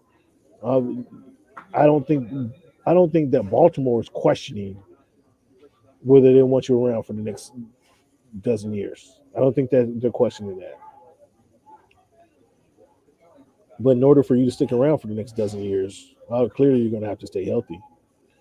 Um, high ankle sprain, Ninja, when your team's competing for the playoffs, that shouldn't hold you out, buddy. That shouldn't hold you out. The way the league protects quarterbacks nowadays, high, I'm not I'm not buying it. I'm not buying it. Um, I just don't know why he's not signing the contract. It's curious to me as to why he's not signing the contracts because they want to give him all. Now, if they're telling me that he's getting the intel that the salaries are going salary cap is going up 10%, and instead of getting 200 and 40 mil, he can get 200 and 84 mil. Okay, that's a good. That's a 40. Another additional 40 mil is a good enough reason for me. But other than outside of that, I don't know why he's not signing a contract. But Cleveland, we still are on Baker Watch 2022. Clearly, the Seahawks. Apparently, the Seahawks are not waiting for the price to drop. Apparently, they're comfortable moving forward with Drew Lock. They're taking a kid from Missouri and going to make him a household name in the state of Washington somehow. Clearly, they're comfortable with doing that. I don't know where's a home. Tell me a home for Baker Mayfield. The Raiders are out here signing. I don't, Cam, I can't think of one. I think he's going to be, at home until someone gets hurt. And that's what I thought about Baker coming out 4 years ago, coming out of Oklahoma as a number one draft pick in the league. I'm surprised he's at this point. I am surprised he's at this point. Um, I'm really surprised at where he's kind of. I want to say fallen, but man, it's a surprise. Uh, uh, Another quick question for you, Cleveland. How many wins does Tyreek Hill account for? 4 to 5. Okay. Okay. So again, we had our we talked about the NFL schedule release last week, and I just want to touch on it because I don't feel I was clear enough with the scheduling and my outcome. So I wanted to review it, and we're going to look at the Dolphins, Seahawks, and Chargers right now. Sure. Again, I don't think I was clear enough, and I got it laid out, Cleveland. On my second count, I have the Dolphins actually having a winning record this season. Oh man, come on, man. I'm gonna go down the list. No. No. They're gonna beat the Patriots, the Jets, and the Vikings. No. The Lions, the Bears, and the Browns, and the Texans. Nobody's hearing you. Nobody's hearing you, man. And they go. You can backtrack and say they're gonna have a winning record. That's cool.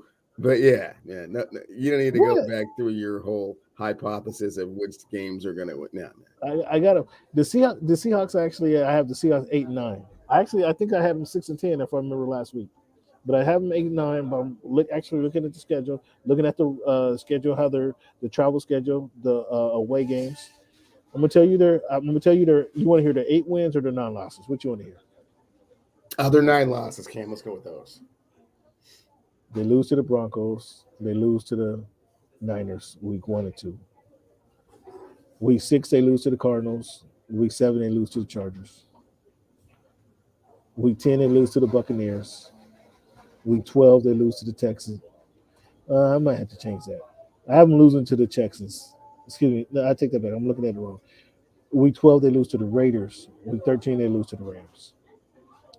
And week 16, they lose to the Chiefs. Week 18, they lose to the Rams. So that's 9 losses. That's 9 losses. So 8-9. Beating the Falcons, Lions, Saints, Giants, Cardinals, Panthers, Niners, and Jets. That sounds about right. Now this one here,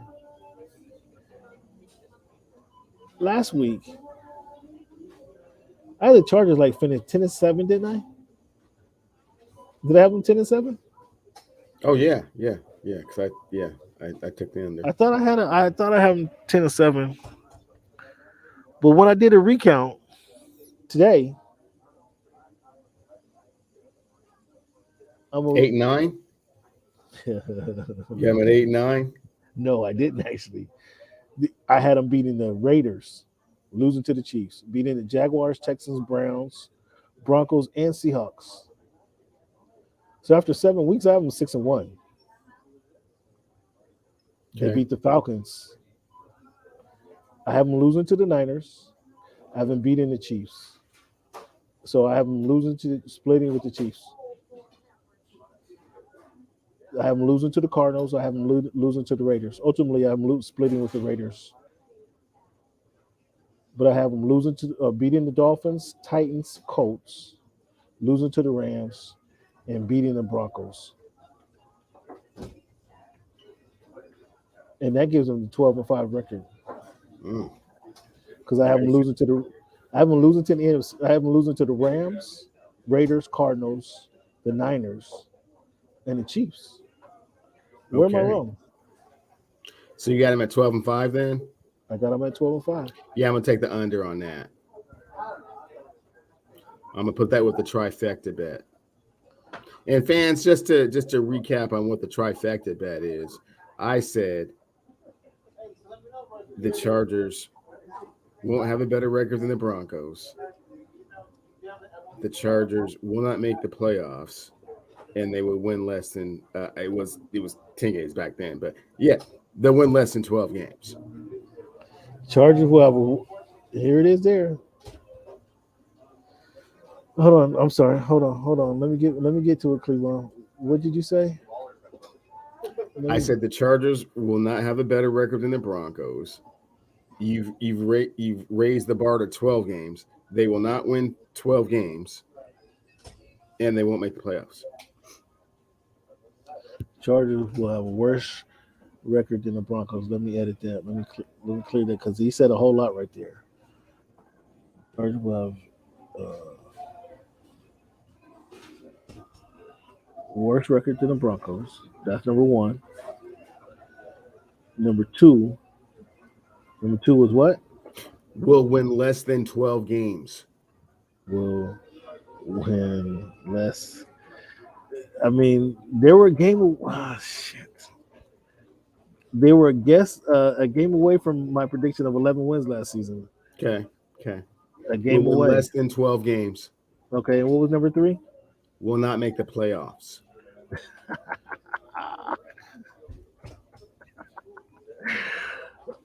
Who's making the playoffs in the? And when I win the trifecta, yeah, there's an extra bonus to all that. I But yeah, mean, yeah, that's you that's win the trifecta bet. It's like the the. exacta when you're at the horse racing track. Yeah, I got them in the box. This is pure hatred right now. This is pure hatred right now for the for the Los Angeles Chargers. That's what this is. Wait till I tell Herbert about this. Hey man, and then I tell Herbert about this?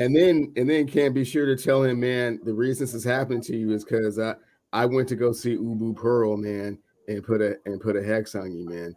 It's the bad juju all over you guys. I didn't mean to do it when I did it, but yeah, that's why this is happening to you. Oh my goodness! Oh my goodness! Oh my goodness gracious! There we go, right there. Oh shit! Hold on, it didn't save. Oh fuck! It did not fucking save. It did not say. Oh, I'm sorry, fans. I'm sorry, fans. I gotta chronicle this because Cleveland act like he never said anything Oh like no, that, I get it even written though that's down so. right here in the ledger. He'll act like he said nothing of the And just sort, like man. and Ninja's gonna hold me to it. He already knows. He already knows how I feel about this. Um, man, Cleveland, are you sure about all this? Sure about all that. Right now, of course, we'll have to see how injuries, play a part in all this, but they're not going to get healthier as the training camp and season wears on. So They will not win 12 games. And what was number three? they will not have a better record than the Denver Broncos, and they will not make the playoffs. They will not make the playoffs. Again, they're competing for number one in their division. So they're competing for number one in the division. So how does that not make the playoffs, sir? Well, Broncos didn't make the playoffs last year. They're going to make the playoffs. The Ravens didn't make the playoffs. They're going to make the playoffs. So, yeah, there's some teams that are coming The back into the Broncos are fold. making the playoffs. Is that what you just said? I said the Broncos will make the playoffs. So, there's some teams that are coming back into the fold that weren't in the fold last year. The Colts didn't make the playoffs last year. They're going to make the You're out playoffs. of base. And the Chargers didn't make playoffs last year with those three teams not making the playoffs. They didn't win it last year. Yeah, right. Cleveland. You like the Stones. He's just being a contrarian. That's all, Ninja. He's just being a contrarian. Am I? Yeah. You're just Dolphins being didn't make the playoffs either, and Oh, they have a really good chance to make playoffs. the Dolphins aren't making they won't make the playoffs. Ooh. I can tell you that right there. Yeah, right there, Ninja. He gets no respects. The padded that D a little. They got Khalil Mack, Ninja. They got Khalil Mack and they got JC Jackson. They got Khalil Mack in his 19th year. That's cool. Well, it's like his 7th year actually. Playing with the guy under Staley who made him all pro. It was Staley who made Khalil Mack. Well, I think the Buffalo Bills are going to make the playoffs. I think the New England Patriots are going to make the playoffs. I think the Cincinnati Bengals are going to make the playoffs. Time out. You got Bill Belichick going to the playoffs? Well, yeah, I heard. Yeah, Mac Jones just came in, all swelled up and stuff. He's ready to go.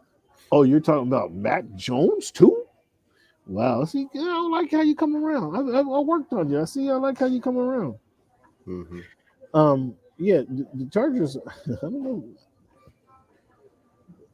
know.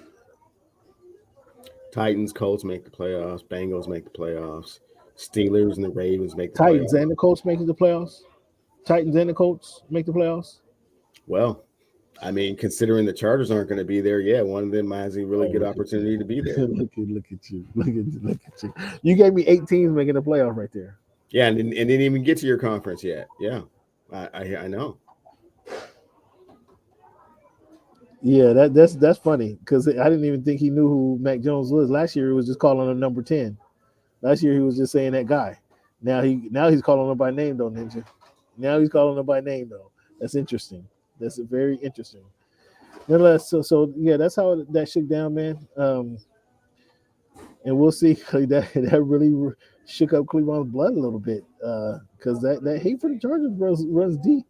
I have no hate for the Chargers other than the fact that I'm a little irritated that I was following your lead and went and ran and jumped on the bandwagon with you, and then you jumped off soon as your Dolphins got a little extra makeup and mascara on, a little exterior growth. All of a sudden you jumped off the bandwagon. No. Tell me all about this culture that they're creating. And you and Staley, man, how he's just this nouveau avant-garde coach, and then he make the playoffs. Tyreek Hill is just not mascara, buddy. Tyreek Hill ain't mascara, and they know better than they were last year, man.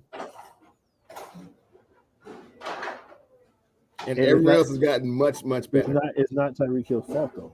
It's not Tyreek Hill's fault. is not. It won't be your guy Ahmed Ahmed's fault either. It's not going to be Waddle's fault either. You know whose fault it's going to be? Is that damn Well, I mean, quarterback who I told him not to draft. according to you, it will be the coach's fault. No, it's going to be the damn quarterback According that to you, it's going to I be the said not to coach's draft. fault. No, Because he's just not putting Tua Tagovailoa in positions to be successful like he should. Whoa. As if he was it's hard to find. Type. It's hard to find position for Tua Tagovailoa to be successful. That's a challenge. Yeah, he's mad. He's mad. He's mad, buddy. He don't like that fucker Russell left at all. That's why. That leads us right into our Drew Lock conversation. Got some Drew Lock trivia for you guys. Cleveland, you know Drew Lock, right? Andrew Stephen Locke. That is his full complete name. If you didn't know, Andrew Stephen Locke. You remember that? You guys, Drew Lock. Do you know when his birthday was? Huh? You know why your Sonics is making that run that run in the NBA Finals? Your guy Drew Lock was just rolling around the nursery in Columbia, Missouri. He was just a little young type in club. You never had a word of him. What round was Drew Lock drafted in? Do you know? Second round. Yeah. What number was he picked? What number? Nope. He was a second rounder, number 42 for your Denver Broncos, former Denver Broncos. Drew Lock is the son of Andy, and Laura Locke. He only has one sibling, so it was just the two of them.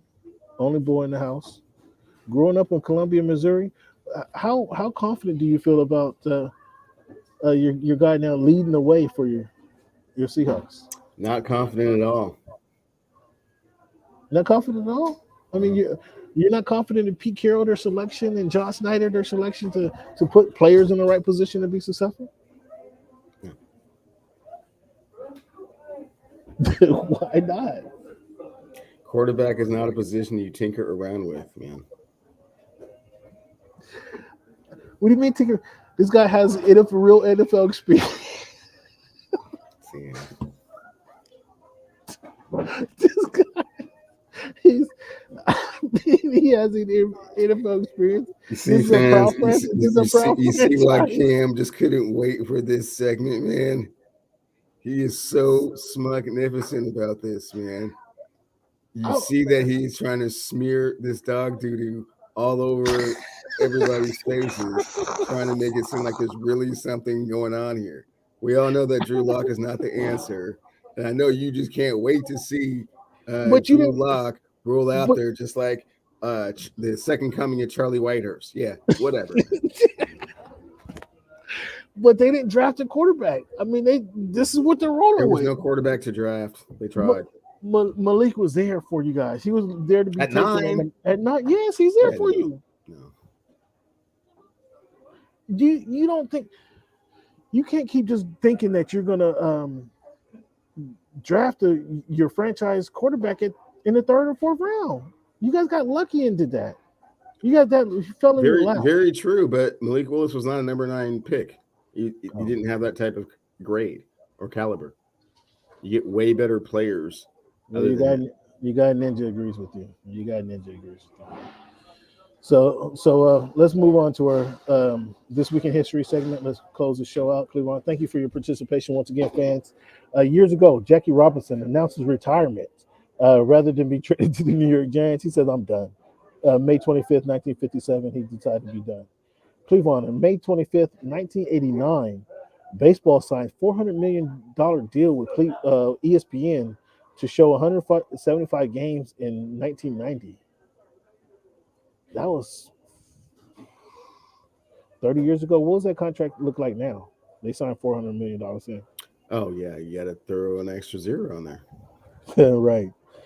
2007, May 25th, Bill Cowher resigns as head coach of the Pittsburgh Steelers. So kind of surprised everybody that not only that he retired, but he hasn't been back coaching the league since. 1993, May 25th, Reggie Jackson, your guy, elected into the Baseball Hall of Fame. Reggie Jackson. Cleveland, Cleveland, I'm gonna get you a segment on Ichiro Suzuki. Not Ichiro Suzuki. Where the hell did that come from? Shohei Ohtani. Excuse me. Shohei Ohtani was at the ballpark the other day, so I'm gonna hit a you know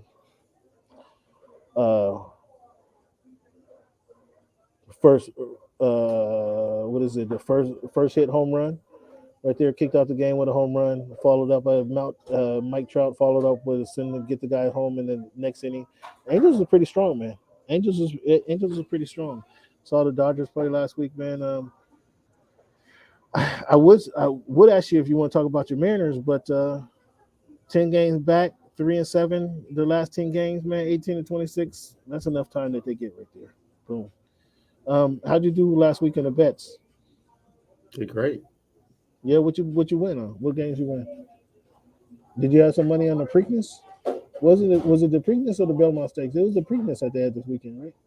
No, I don't bet on horse racing. I took Hmm. the Warriors and the Celtics. Okay. Um, what's your thoughts on? Did you see David Benavidez pummel David Lemieux? I did Preakness not. is this weekend. Okay, I got it. Huh? I did not see that fight. David Lemieux pummeled him in 3 rounds. It was over.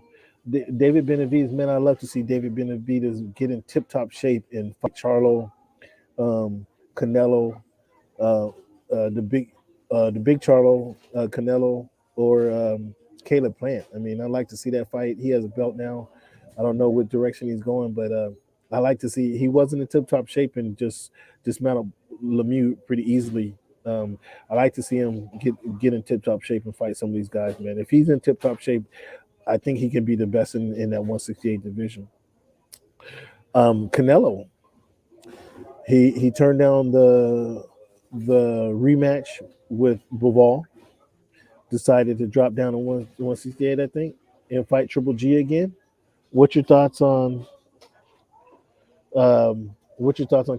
Benavidez has not been disappointing, a ninja. He hasn't. He just doesn't stay in shape. I mean, he's won a belt 3 different times. He's a champion. He, my thing is he just doesn't always stay in shape. That's the only thing. Yeah, Canelo is about to take another L. To Triple G, Yeah, for sure. I think he's going to Triple G because he can win that fight. I think Triple G is a little older, slower, so he can probably get the advantage of that one. The first one was a draw. The second one they kind of gave it to Triple G. You think they're gonna have, if it's close? You think they're gonna have Triple G lose again? No, if it's close, they're going to give it to Canelo because he's the bigger draw. But I Yeah, think, that's what I'm saying. yeah, I think, yeah, there you go. Um, Like where Ninja's coming at with that. It's just it's a bigger money grab, and it's an opportunity. I think he feels like a path of the path of lesser resistance, but yeah, certainly. I think he's just gonna come up short again. Well, we'll see what happens, but yes, it certainly is a path of least resistance. This is a way they're trying to get back some credibility after a loss. He's being now referred to as a ducker. Um, there's some memes around him, him running around town on his head on the duck's body just because he's a ducker. Because there's still Charlo for him to fight. There's still Andrade for him to fight, who he didn't give an opportunity to fight when he had the champion. And my question is for them, Andrade and Charlo, would they want, knowing that they didn't, he never gave them the chance to fight for his championship belts? Should they give him the chance to fight for their championship belts? Will they Oh, do sure. that? Yeah, it's a money grab. Yeah.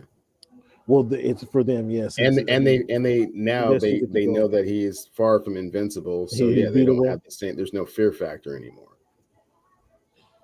Um, so why not? I mean, so Benavidez, just as example, Benavidez Charlo, you'd be more interested in Benavidez Canelo than Benavidez Charlo? Yeah, for now. I'd like to see Canelo take these next 2 to 3 losses and be out the sport. Mm. Yeah, we do. I do MMA. I actually cover boxing, so I'm a little Tad bit, closer to that one. tad bit.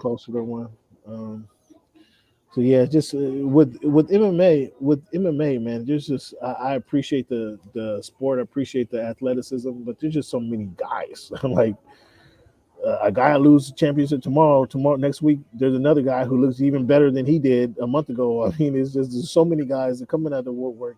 I can't. I appreciate the work that all them guys put into their craft, but there's just so many, freaking many of them. Like, they just can't keep up with all of them. Um, but yeah, the real question again is Canelo now is being seen as a ducker in the fight world because his choice not to fight, not to go back and fight Buval, and then not to fight either Charlo or Andrade. We talked about Benavides. Your guy Tank Davis. You saw Tank put in some work. He fights against Rolly this week. Who you got in this one? Got Tank rolling over him. Would it go the distance? Yeah, Tank didn't hit that hard. You got to go in the distance. Yeah, Tank don't hit that hard. I don't know that this is going the distance. Tank. I don't know that this fight's going the distance.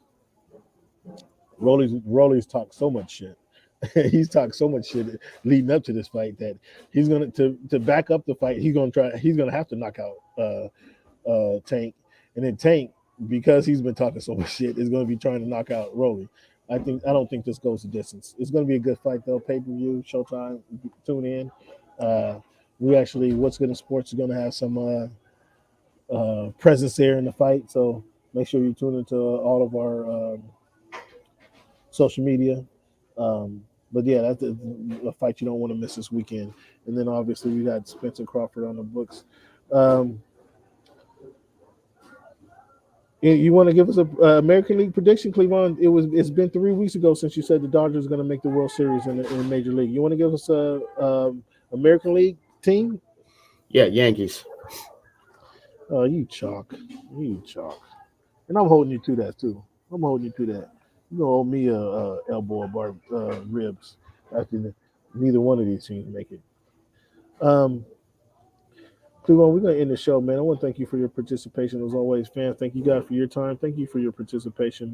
We do the show again. The show with the voice of the fans. So we appreciate you guys for stepping up and participating in the show, whether it's on a live chat or it's on Twitter. Thank you guys for your participation. Cleveland, thank you for getting in the show. I appreciate it. Ryan Garcia is a bum. Stop it with Ryan Garcia, Ninja. Ryan Garcia is making commercials with Damian Lillard. I don't know if you saw that one, and Gatorade commercials, and actually what he has the Crown Royal commercial. Ryan Garcia, he's Hollywood. He's a Hollywood right now. So I don't know that he really wants to fight because he should have fought Damon. He should have fought David. He should have fought Devin Haney last year. They should have had that fight. Well, you know how boxing goes. Sometimes you don't always get the fight you want, Cam. Yeah, but you're absolutely right. But those two guys aren't going to be around long enough to kind of make that fight. Just draw it out for 5-6 years. Yeah, neither one of those talking guys about it. Yeah, they needed to get in the ring and handle their business. Okay. And one of them elevate themselves, but they're just going to be toiling around in anonymity. And again, as I stated, Ryan Garcia, I don't think his focus is boxing anymore. Everything he's doing off the field. But nonetheless, fans, I want to thank you guys again. Cleveland, I want to thank you for another fascinating show. And I want to leave you guys with this quote. Cleveland, it's not whether you get knocked down. And you know this, man. You keep having to, week after week after week, you have to pick yourself up and kind of get your mindset again after I pummel you week after week in our debates. So it's not whether you get knocked down. It's whether you get up. And Cleveland, I appreciate the way you come back, man. Each and every week you haven't said, no, I can't do it this week. I don't have nothing to say. You keep coming back every week because you're glutton for this punishment. So I'm going to keep giving it to you each and every week. So I thank you for participating with us. Fans, as always, thank you for being a part of the show. Cleveland, let your tell the people where they can find you if they want to give you some support during the week for this abuse that you take each and every week on the Voice of the Fans podcast. Fans at Clevie Wonder on Twitter, Cleveland Still on Instagram. And you can find me at What's Good in Sports Singular, at What's Good in What's Good in Sports Singular, or at underscore voice of the fans. At underscore voice of the fans. I'm there every day. Got a lot of content for you. I'll be posting stuff throughout the week. Let me know what you want to see. Check out the TikTok. Cleveland, I don't know if you're on TikTok. TikTok is a wave of the future, apparently. Get on TikTok. Voice of the fans on TikTok. Make sure you follow us. I got a lot of videos, interesting videos that I post on TikTok. Cleveland, voice of the fans on TikTok. Make sure you follow us. Gotcha. Fans, thank you for your time. Cleveland, have a great one. See you guys soon. Enjoy your weekend and watch the fight. We'll talk about the fight next week. Talk about the NBA playoffs next week. We'll have next week. We should know by the time we're doing the show. We'll know who's in the NBA finals. Cleveland. So let's talk about it then. Have a good one, big guy. Sounds good. Talk soon. Later. Later.